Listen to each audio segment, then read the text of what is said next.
来继续来看这个新北市板桥发生着追龙的车祸，讲可能是肇事的驾驶无保持安全的距离，连续来追龙头前的2台车。也毋过，这个驾驶认为是头前车向来停车，才来造成车祸。伊呛讲，家己所驶的是100万名车，爱对方来赔偿。啊，警察到场处理，嘛对警察真无客气，甚至嘛甲警察呛，讲这个警察是配情的流氓，态度是真苍秋。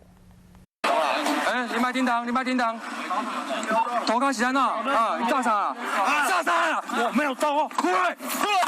员警去头前压制这位肇事驾驶，对员警大细声，甚至搁干那要拍员警。哦，配枪的流氓是不是啊？你在讲的是？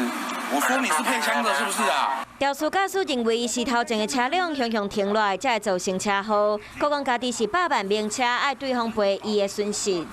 我没办法等那么久嘛，我之前工作损失算谁的啦？我身上有行车记录器的，应该他大哥这个也有了，他这是说我自己杀了。肇事驾驶细粒的查甫人赛车经过新北市板桥中庆路，先弄到头前摄样的先生的车，造成头前桥倒摆的老先生嘛对咧跋倒受伤。想要到肇事驾驶一落车，就敢若要共拍。民警制止后，仍以配枪流氓等语侮辱在场处理车祸勤务之员警。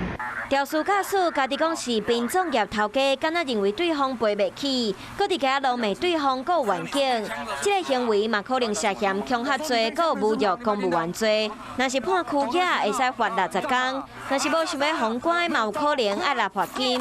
这时生气，若无法度把车修理好势，搁爱拿罚金，实在是真袂好。观众朋友，有一件事情不知道你们做了吗？